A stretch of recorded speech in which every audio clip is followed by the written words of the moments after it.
Did you know there was a clam that woke up one day and decided to revolt against humanity? Did you know that these are actually clams at all, transformed by the hands of evolution into this hideous, disgusting worm-like creature?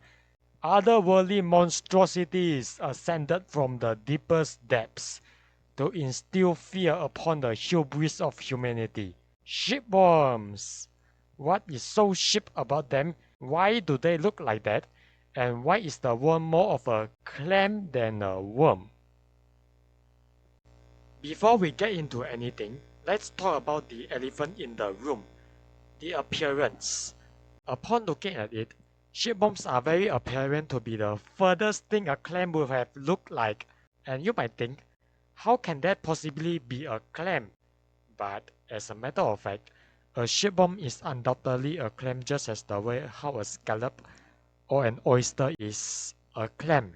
More specifically, they are all members of bivalvia, which consist of soft-bodied animals related to snails and squids, often regarded by us as various species of clams, with two identical shells instead of the standard one shell.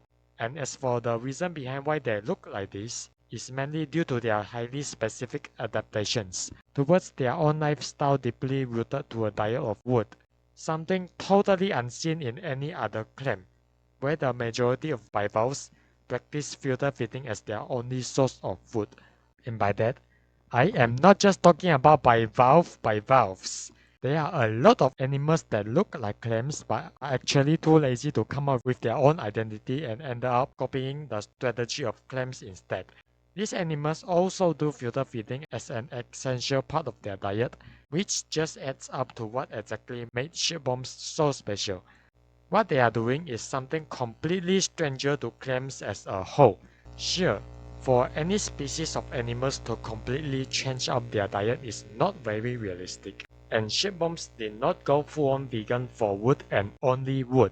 A better way to look at them is that they expand the food item they can eat, while retaining the original filter feeding behavior, and it is due to this behavior being retained, the siphon for which burrowing clams used to do filter feed are also left unchanged. And to be fair, there is not really a point to throw away something that can just provide them energy this consistently. In fact, shipworms rely on it even more than wood in order to acquire both energy and nutrients. But even then, the well-being of a shipworm is integrated entirely in its woody diet, so much so that they have no other way to fend for themselves without the wood to live inside. So much so that their life cycle depends on driftwood. All of this to devote their whole life and everything that comes with it in wood cutting. Rather than being confined in the safety of their shells like any other sand bivalve, shipworms can just keep growing and growing and growing until people start to not recognize them as clams. This is reflected by a lot of culture that refer to them as worms instead. It is due to these strict choices of wood and shelter. Shipworms can be found in the same places where you could imagine finding random chunks of wood floating around in the corner, in mangrove swamps and coastal regions around the world. And although a lifestyle based on wood eating is considerably rare for a lot of animals, the gradual transition to that diet is not exactly something that should be worried about, as long as they have their hands on the correct bacteria to do the actual eating job and absorb the nutrients afterwards. That is how the intestines work. The real deal comes with how exactly are they going to break through solid wood. Solid wood, but that is still not a big issue either. All they need is a mouthpart durable enough to do wood cutting reliably, and everyone lives happily ever after. But the same cannot be said for a squishy, wobbly, filter feeding bivalve. Jumping straight to eat wood. No wonder they look like someone that had gone through 56 plastic surgeries. It is just something that has to be done. Now, for a given group of animal, or any life form for that matter, there will almost always be a common feature shared among its close relatives, inherited from their common ancestors.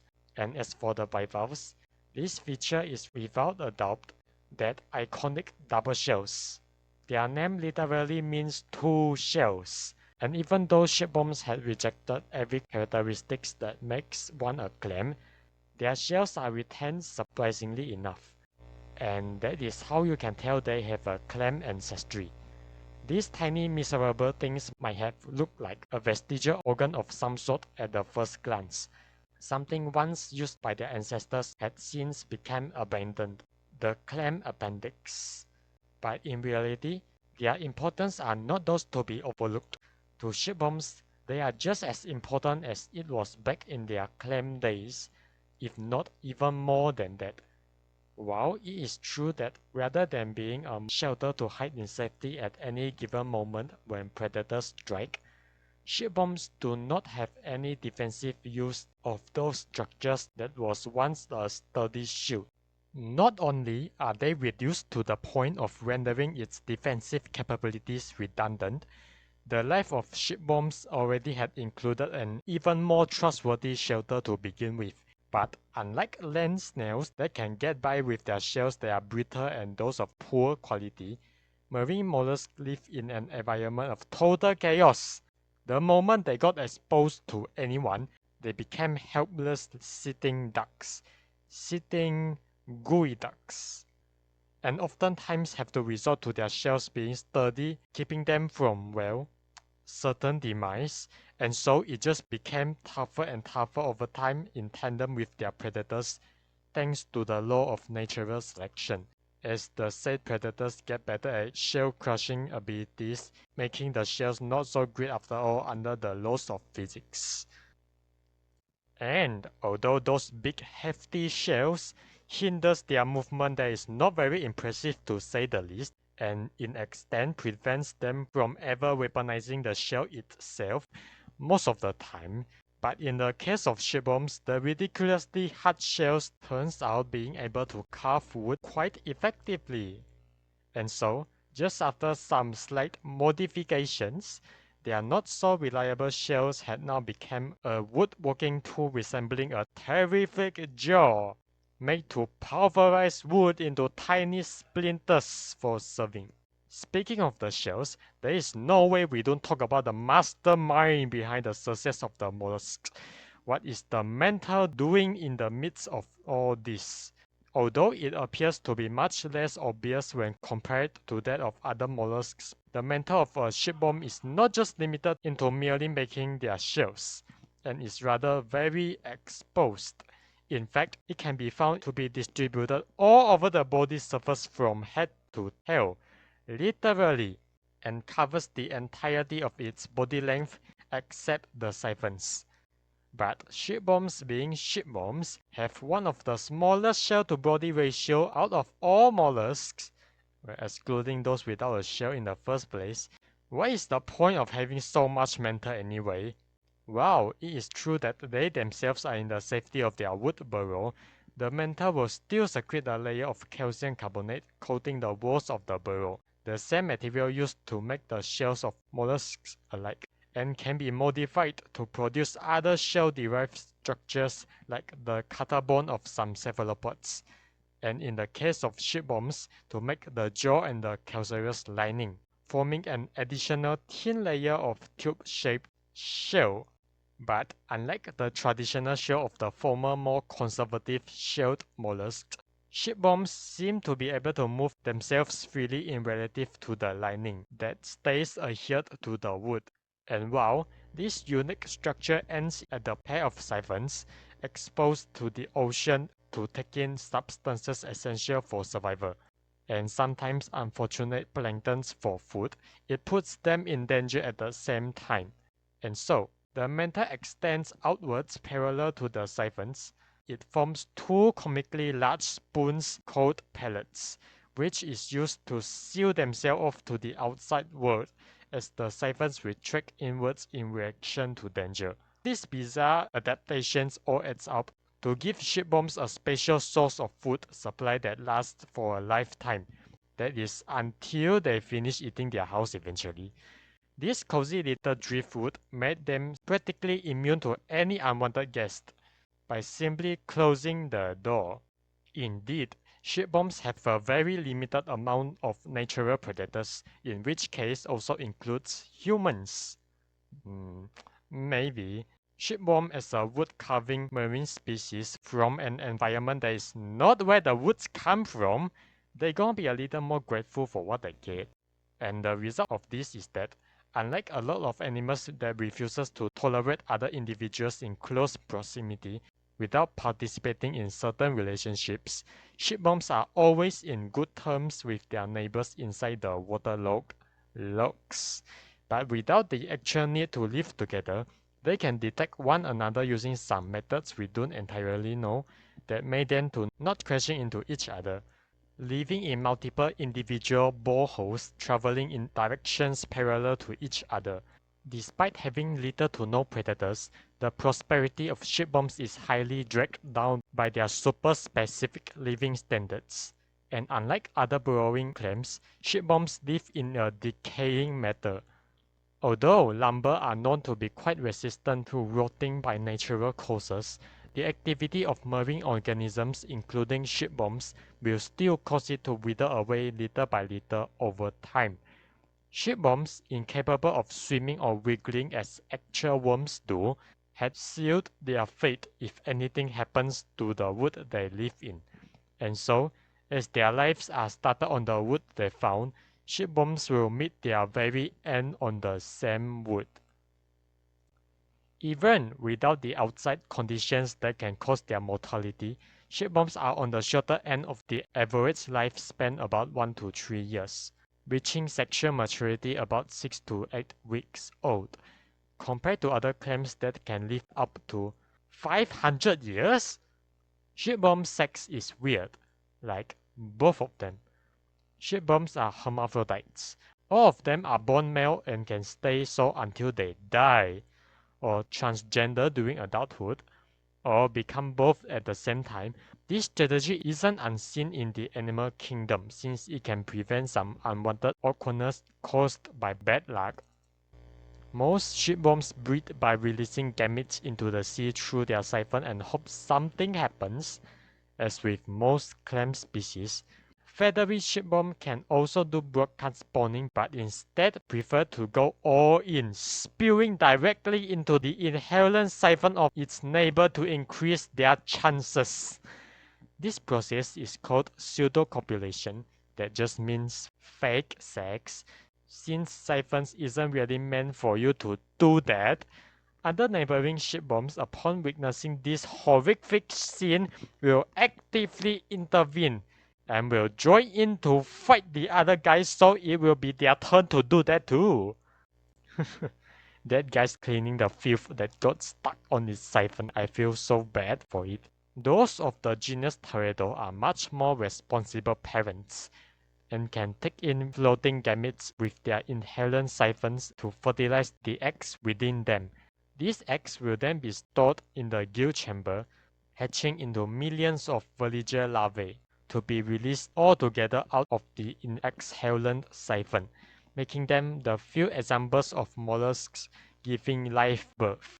These veliger larvae can be seen as a middle stage evolution of mollusk babies, with the first stage being the trochophore larvae, basically a heavy meatball that kinda just floats around, which shipworms already skipped ahead while inside its egg, so it's irrelevant here. Veliger larvae are equipped with these cool hairy tentacles called velum, where they can be used to catch plankton around them, or use it to swim around for the time being. But these temporary structures will soon be discarded as they slowly mature and be ready to move on, undergoing metamorphosis into the final juvenile stage, more resembling their respective adults. And for shipworms to progress from their veliger stage, the larvae have to find a solid piece of wood to settle on instead, in the ocean, as a plankton with tons of predators. Upon landing on a chunk of wood, the veliger forms special threads called byssus, some sort of glue stored and released as a sticky liquid, but will solidify after a while like spider silk. This is used by clams to anchor down themselves and in turn often needs more than a single strand to do, and so it is also called a beard. After that, it will undergo metamorphosis and it's time to start eating. Now that we had established that the supposed clam identity of shipworms, supported by many analogous structures despite being hardly recognizable under a simple inspection, they are just heavily modified but is essentially indifferent to those of other clams. In other words, it means that shipworms are just super long clams with tiny shells. Case closed. How on earth does a clam even get to that point? A long time ago, all mollusks are descendants of a soft-bodied ancestor, and by their own nature, they do not have bones or exoskeletons to mold their body. Although they can still come up with sophisticated body parts without over-relying on those hard structures. This in turn made the softer portion of their body clouded in mystery as they quickly decays after death, leaving little to no evidences of their overall shape and size. And as far as we understand, the trails once made by the ancestor of shipworms told us about their early emergence in the Cretaceous period. So, let's look at their modern relatives for now and see what they can tell us. That's just a clam. Even when compared to their close relatives, the angelwings, also known as pidux, the appearance of shipworms is just way out of the league. Fortunately for us, the angelwing is not just a normal clam. It does have something to say about that matter. Angelwings, as with many other burrowing clams, are not comfortable with their security their shells can provide, but instead of digging a hole like a normal clam, they straight out drill a hole in the rock to live inside. They do this by using the blunt side of their shells, specialized to become rough and jagged, while the other end remains smooth and long, a pair of wings of an angel. Rocks being rocks are not some place you can just establish your presence, but it is an extremely stable environment. The unintentional natural beauty of an angelwing stand out from the other clams to say the least, and don't you think it will be a shame if that got stolen by a random clam again? The false angelwing, as its name suggests, is a rock-burrowing clam with a very identical pair of wing shells, but does not belong in the angelwing family. Biologically speaking, they are more closer related to Venus clams. They do look like Venus. But due to how great of the strategy it is, false angelwings ended up taking the shell design one for one, for the same reason as true angelwings, to scrape rocks efficiently. With that said, rock carving is an oddly specific thing to do if you think about it. It might as well be something only clams can do, since most animals don't really benefit from doing so. If you ever remember that we actually need to move to get food, and secondly, many sessile filter feeders isn't lucky enough to have something as strong as a clam shell to get the job done. This monopoly on rocks around the sea may have led them to become a little cocky of their success. Some, like the fallen angelwing, just eats and drinks every day until their extra body mass extended beyond their shell. Since nothing is going to eat them, you know. If I were God, I will disown them too. The closest point between angelwings and shipworms has to be the straight piddock. They apply their craftsmanship onto driftwoods instead of rocks, but unlike the former, they do not consume wood and instead only do so for their own safety. Just as those that dig burrows into rocks, they do not have the calcareous lining or pellets securing their position. Neither do they actually dig as hard as shipworms do. And so, although these can look very similar to those made by shipworms, they are not so difficult to distinguish after all. These modern angelwings showed us that As bizarre as shipworms can go, their journey may have begun on a similar humble start, and stayed after an unusual encounter with a certain wood-eating bacteria.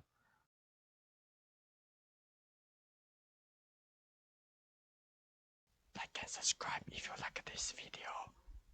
Xylophaga, literally meaning wood eater, is also known as wood piddock, is a wood-eating clam related to angelwings, and likewise, it descended from the same lineage of clams as shipworms do, to be able to eat wood by an alliance with bacteria.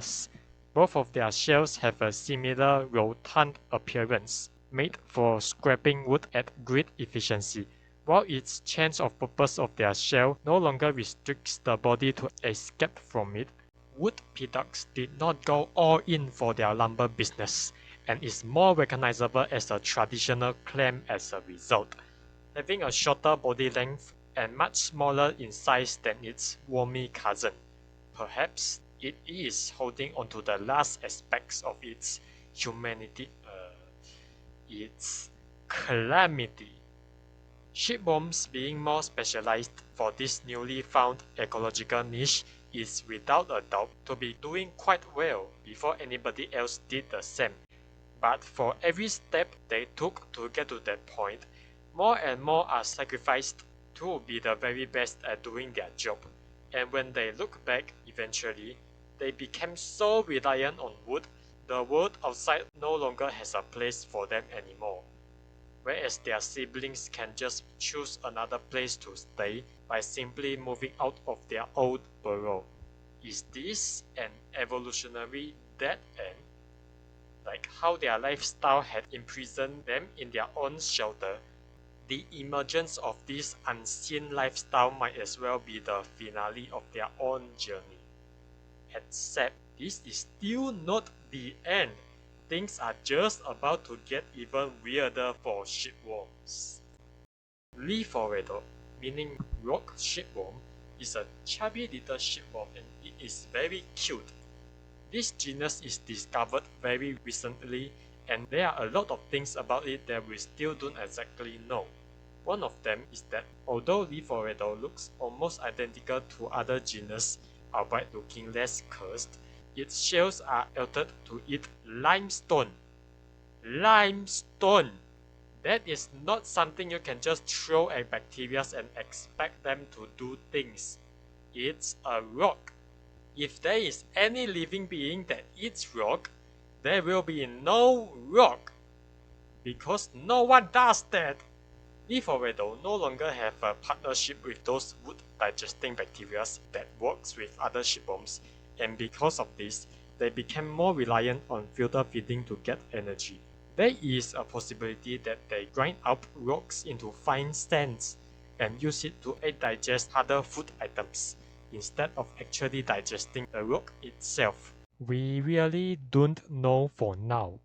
Oh, and they have eyes on their butt. If you think rock eating is the furthest they can go, let me introduce you to the pinnacle of clams, the ultimate shipworm, Kuphus polythalamia, often referred to as the giant tamilok or giant shipworm. It is the largest, the longest shipworm species alive today, capable of reaching up to 155 centimeters in length and 6 centimeters in cross-section. The sheer body length easily dwarfs other clams and shipworms alike. It's very impressive for any soft-bodied animal to reach that size. Unfortunately, they are not the biggest a clam can grow, and not even close to be the largest mollusk dead or alive. However, size might just be the least valuable asset of them. The giant shipworm is one of the only shipworms to not live inside wood and, in extent, to not eat wood. Instead, it returned to burrowing in sands like a normal clam, with a defensive strategy that relies on the calcareous tube. Remember that thing? That was originally supposed to coat other substrates they normally live in, doing a roundabout, and become its shell again, known as a crypt. But since it was not meant to be an actual shelter, I can only say they tried their best in doing so. The giant shipworm is a rather mysterious animal rarely ever studied. They can be found in the muck of Philippine mangrove swamps, just like other shipworms. Out of nowhere, the giant shipworm had decided to completely change their diet once again. The symbiotic bacteria are fired once again into another ministry of bacteria stored in its massive gill that can undergo chemosynthesis to create organic product from highly toxic hydrogen sulfide, where the giant shipworm can just survive on eating the organic bacteria poop. I am speechless. Hydrogen sulfide is not a substance that can be commonly found in nature outside volcanic areas. It is flammable, toxic, and considered to be an environmental hazard, but it can be produced naturally by anaerobic bacteria in muddy environments.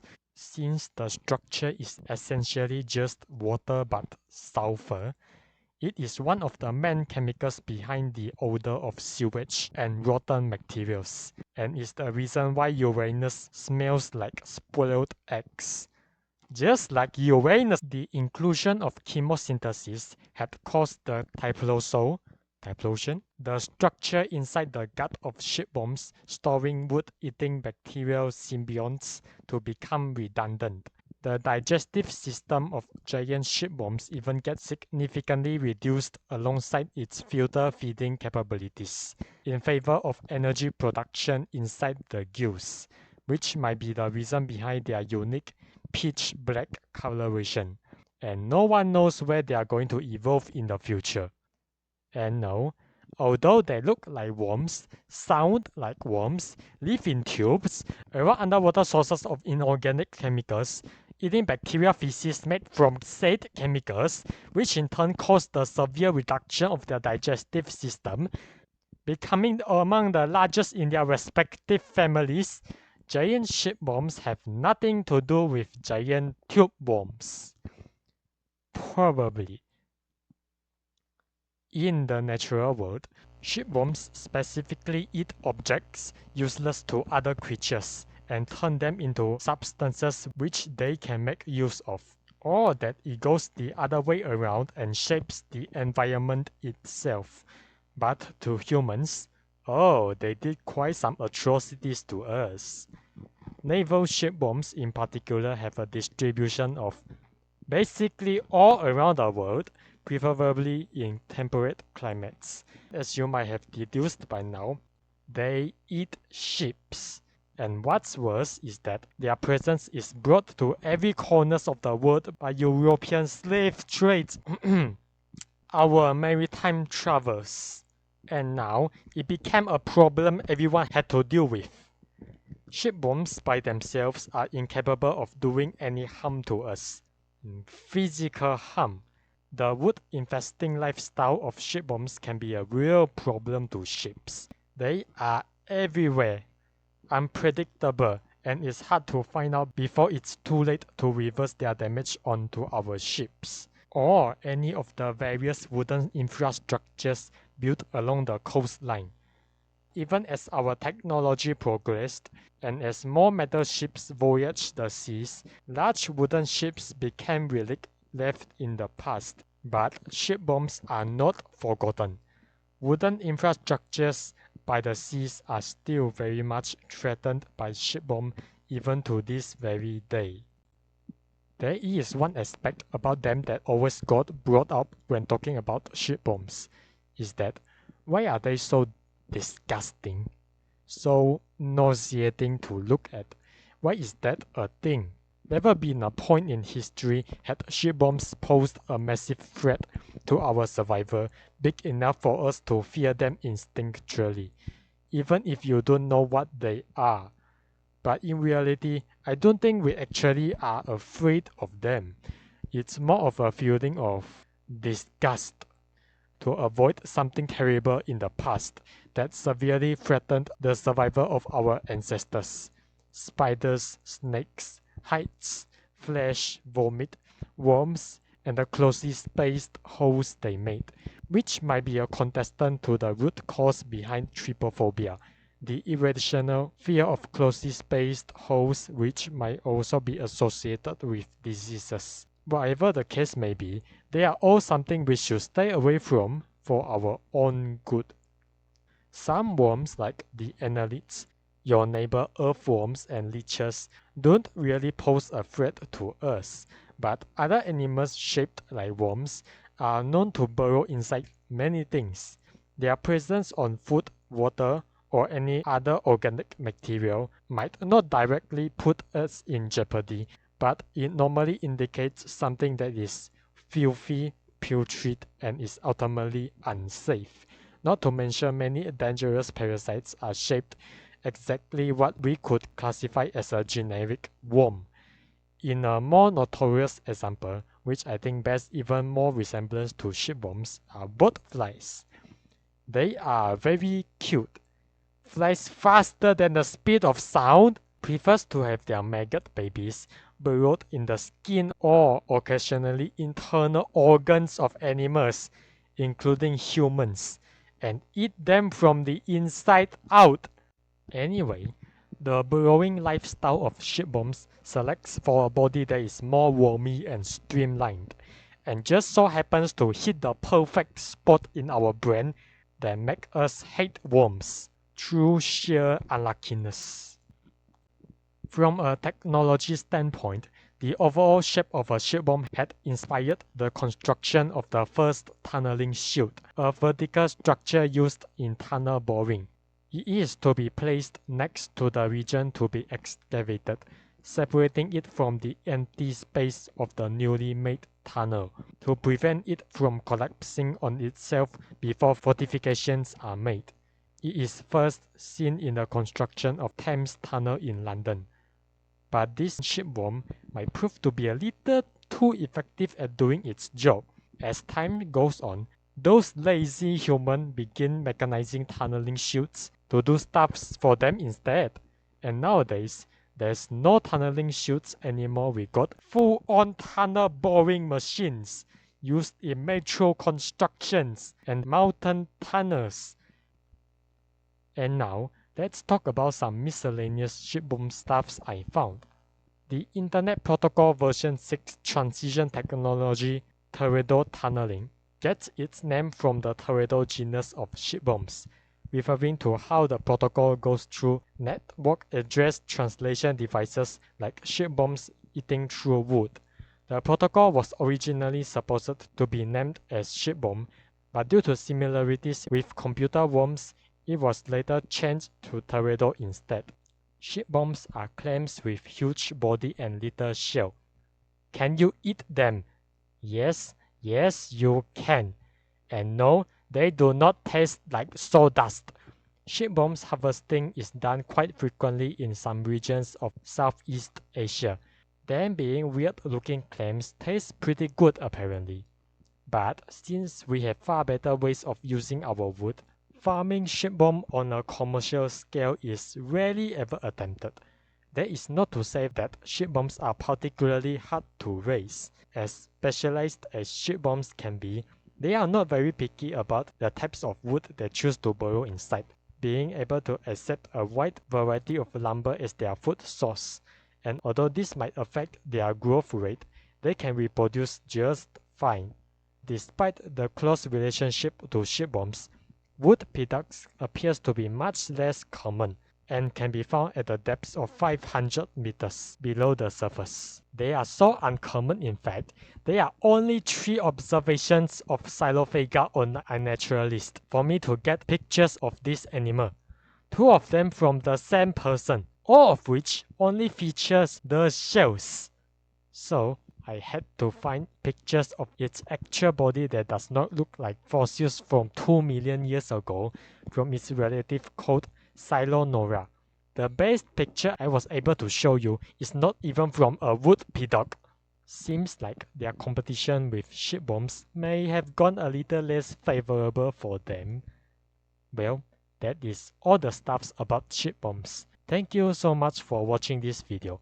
Originally, this video was supposed to include stuff about clams, the origin of clams, the origin of mollusks, and their place during the Ediacaran and Cambrian period, and was planned to be released before my birthday in March. Surprise, surprise, it ended up being much more longer than I expected.